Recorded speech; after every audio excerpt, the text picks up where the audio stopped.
Welcome to another episode of the Tobago House of Assembly's Post-Executive Council Media Briefing.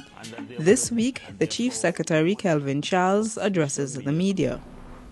I welcome you to my first official media conference after an Executive Council meeting. So that when we would have spoken before on Monday, we had not yet had a formal Executive Council meeting. Well, as you are aware, we are a new administration, and that there would have been some decisions taken at the level of the structure of the Assembly that suggested a departure from what was usual practice. So I take the opportunity today to advise you in respect of the rationale or the justification behind a change in some of the structural arrangements. For example, you were accustomed to a division of tourism and transportation. We now have a division of tourism, culture, and transportation. And the reason behind that is very simple. I don't know how many of us are aware that the tagline, for example, of the tourism division is "Live the Culture Tobago Style." And therefore we had a situation which, in my respectful view, created a kind of dissonance or disconnect, and therefore did not provide the synergy required in respect of our tourism product. And therefore I felt it incumbent or necessary to align culture with tourism, which allows for, first of all, an understanding that as we define our product, our tourism product, in relation to our cultural experiences, and when I say cultural experiences, I'm referring to much more than the performing arts, our food, our language, our history, etc. It would allow for that kind of nexus, so that at the end of the day we have a product that is rooted in the cultural experiences of the persons that live here. Because let's face it, when one travels to a foreign country, one is interested in part with the culture of that country. And therefore, when one visits Trinidad and Tobago, and more particularly Tobago, a visitor is concerned about his or her experiences. And the quality of that experience is, in a lot of ways, undergirded by the culture of the place. And there's no gainsaying that we are very rich in our culture here. So that was the basic thinking to ensure that we move to the point. But I could back up to say to you that the key assumption which would have informed the decisions to restructure has to do with the fact that I believe that one's strategy instructs one's structure. As an organization, you know, if you decide to go into business, for example, you would determine what you're going to produce and how you're going to go about it and so on. And on the basis of that, you determine what structure is suitable to give effect to that.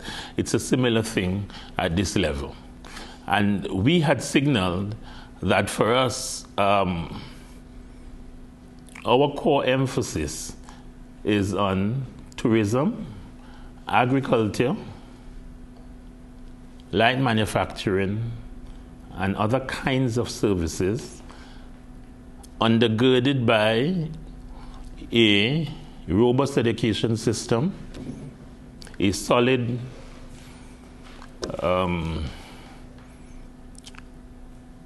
health sector, a reformed public service, and an industrious but hospitable people. So that being the grand or overarching strategy, then what left to be determined is what is the structure that would allow for an increase in the probability of giving effect successfully to the outcome that you want. So that was the basic thinking behind that. And that is why, for example, as well in respect of agriculture, we have, as it were, redesignated that division, and we now simply the division of food production and fisheries. Because the emphasis would be on the production of food in its various forms. Whether you're talking crops, whether you're talking livestock, whether you're talking fruits, etc. That is where the emphasis will be. And I can tell you that the division will be restructured from an operational standpoint to give effect to that. In the last period, we would have spent a lot of time in terms of the construction of certain facilities, including our fishing facilities, and therefore we're going to shift gears this round and make sure that we put those facilities to work.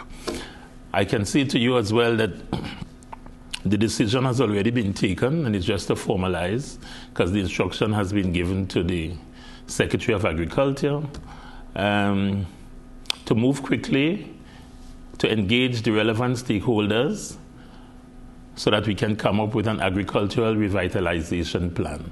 Because, you know, everybody has an idea as to what we should do in agriculture, and therefore what we're going to do is to engage the conversation.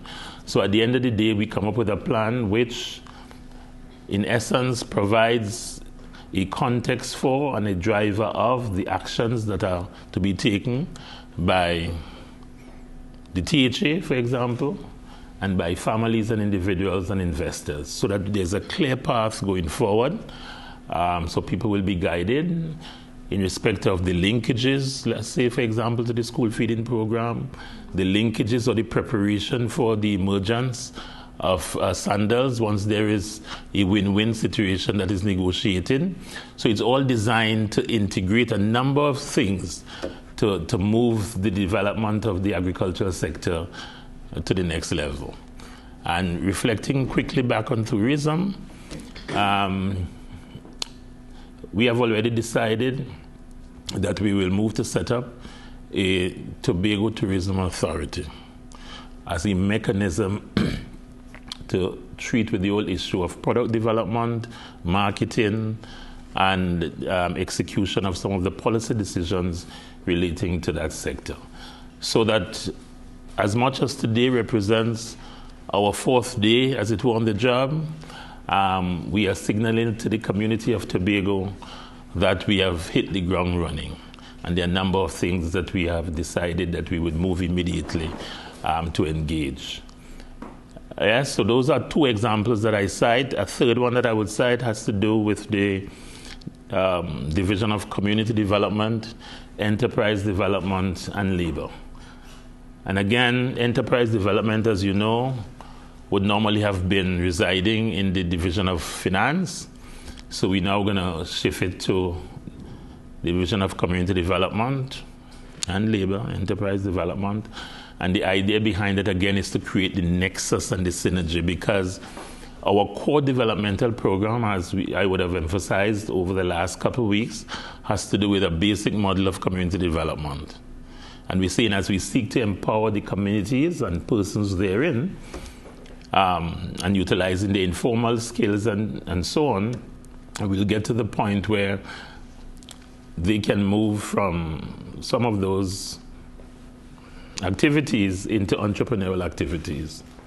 And therefore, with enterprise there, it is a smooth movement in respect of either grant funding or loans to engage in these entrepreneurial activities, because I make the point that no island or country can really successfully develop without a robust private sector.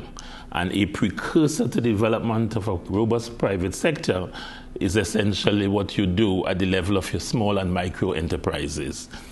So that I have selected 3 of the divisions that would have been subjected to let's say, modification, and to provide you with the thinking behind it. So the idea is that it is all designed to give effect to that vision, if you wish, short to medium term, that we would have articulated, so that people begin to understand that it was not just a case of redesignating or changing the mix, but rather it is a strategic move to allow us to engage the right kinds of actions that will promote the development that we're talking about, and as quickly as possible. Business persons in Tobago are saying they are getting a raw deal with respect to the Superfast Galicia. How soon will the Tobago House of Assembly implement or put down its foot or drastic measures to ensure that the Superfast Galicia remains on schedule for the people of Tobago?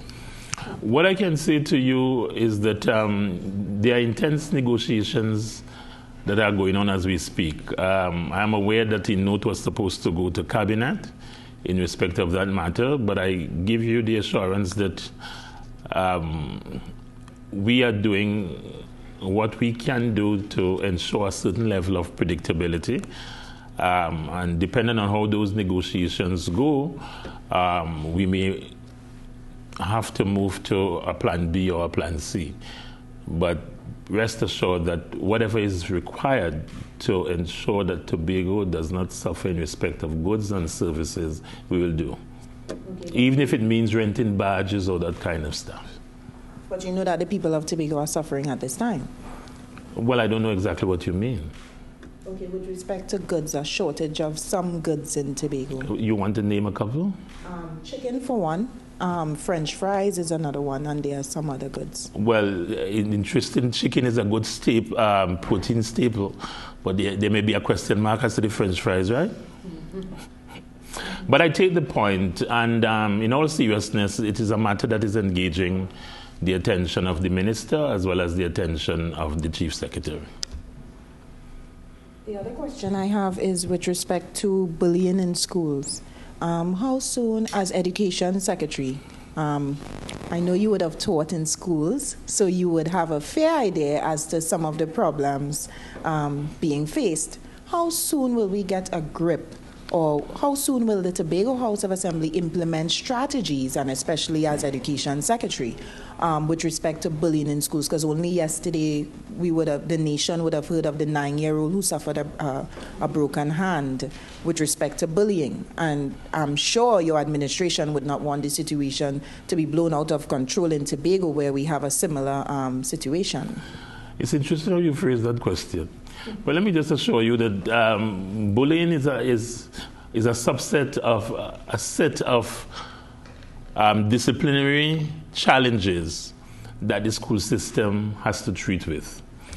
And there are mechanisms in place to treat with various levels of infractions. As a matter of fact, interestingly, yesterday, I had to, in my capacity as Secretary for Education,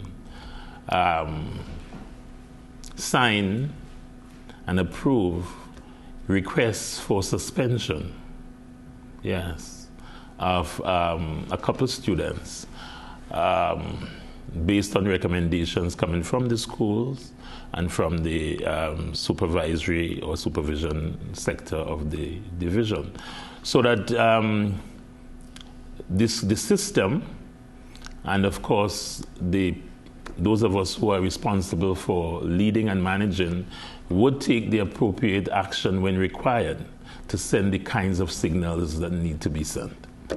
We've been hearing that the ferry went to change flags, so it's under a control of something else or some other entity. What do we are not aware of who is in control of the ferry at the moment. Can you enlighten us as to who is? I am not fully au courant with all of that, and therefore I wouldn't want to give you information that is erroneous. But the basic premise of your question is correct, that there seems to be a new owner, and that is why I said to you, even as I responded to Ms. Williams, that negotiations are ongoing. Okay. And I know from the Truck Drivers Association, I had a conversation with one of them last evening, and they enlightened me as to some of the trials that they go through on the sea bridge, going back and forth between Trinidad and Tobago to make sure goods are transported. Like they say, they practically live on board.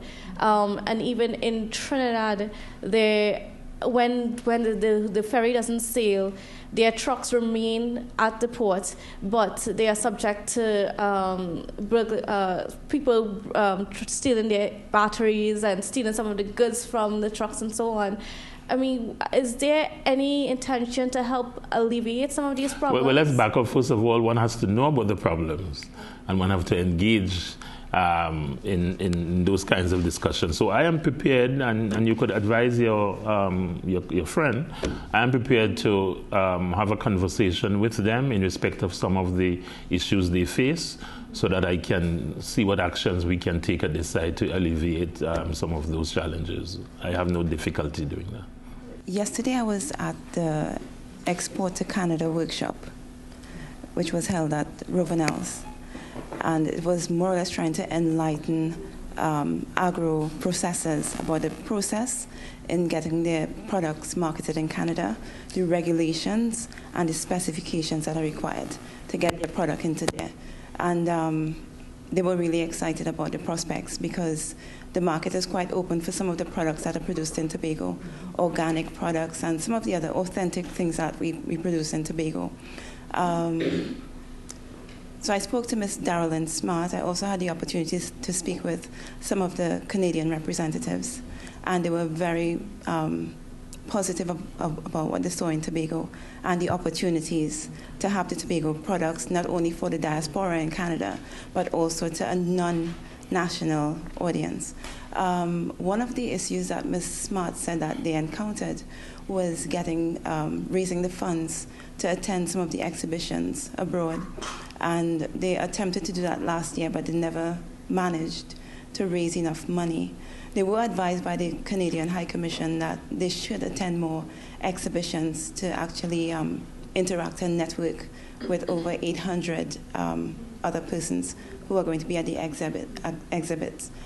Is there any funding or any assistance that is in place for them to actually go, if they can't afford it?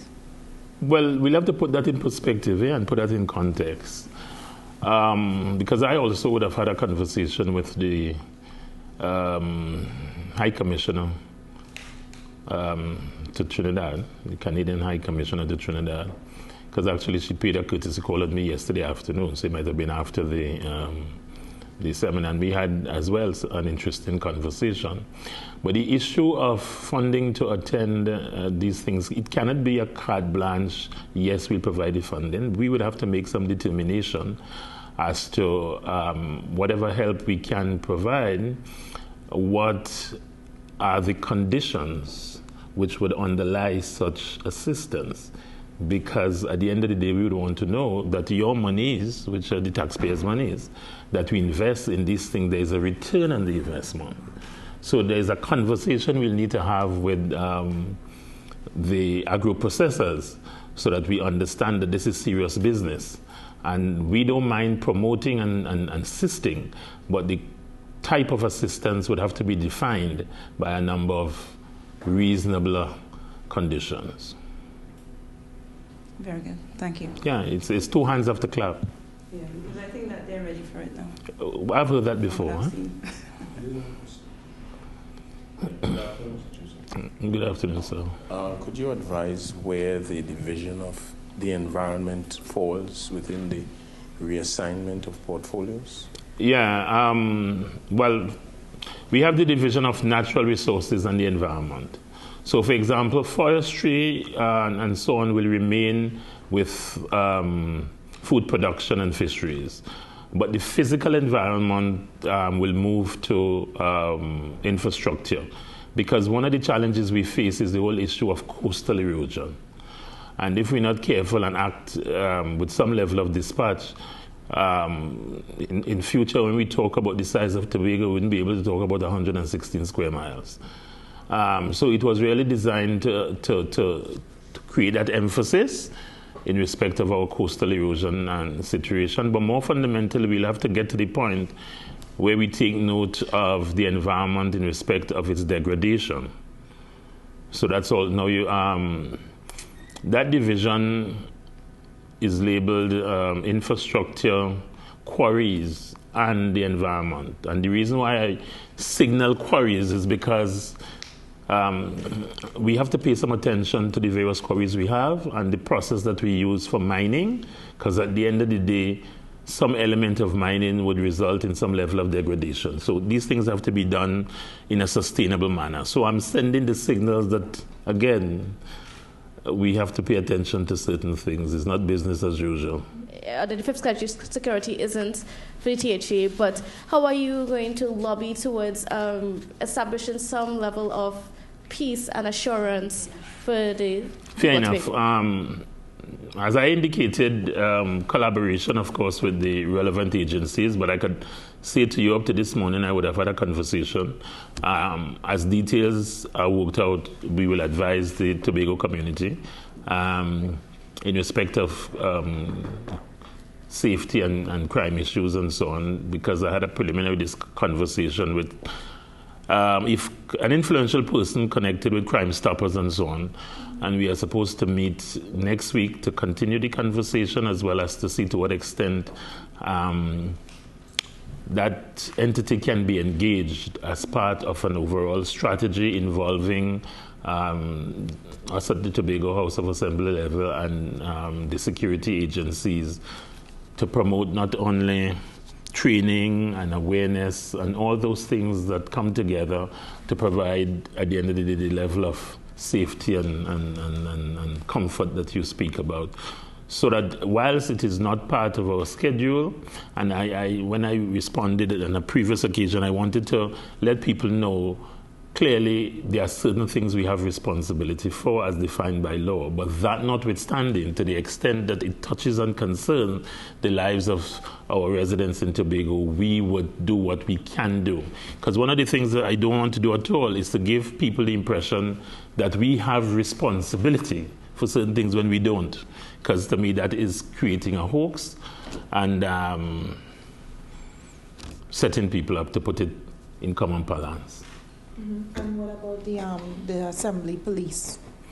That depends on the legislation, as I would have indicated, not to you, but in another place, that my information is that bill is at the Legislative Review Committee of the Cabinet, because there are some kinds of implications that they're looking at.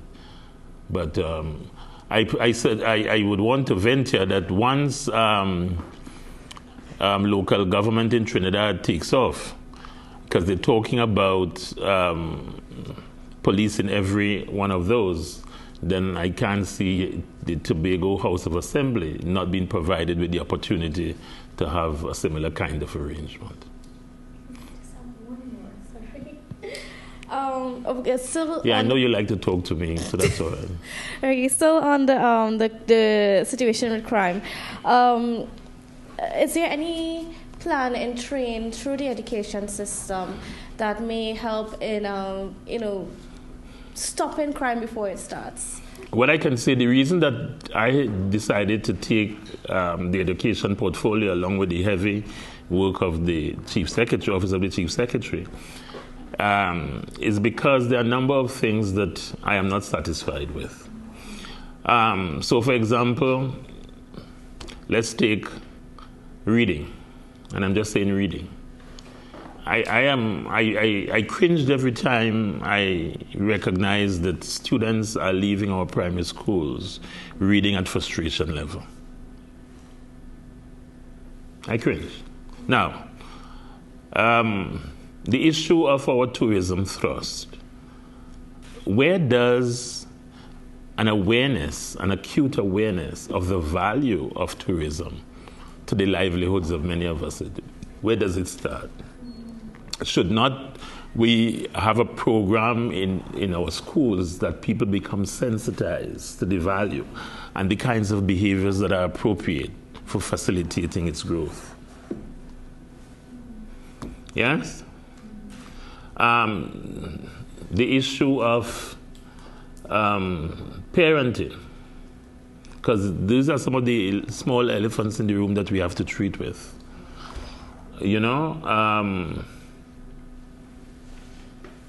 And there are some other issues that escape me now. But I'm saying the sector has to be reorganized and re-energized whilst we're not competing in a sense, could somebody tell me why it appears that a review of our statistics would suggest that we are rivaling the northeastern area for stellar position in respect of our results at CXC and Common Entrance? Well, C that they call now. Why is it that we're not doing better in mathematics and science? Yeah?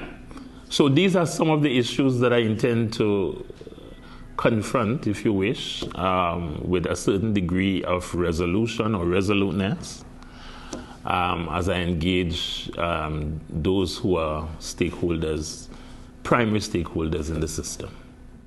Thank you for staying with us for the Tobago House of Assembly's Post-Executive Council Media Briefing for the week ending February 4th, 2017.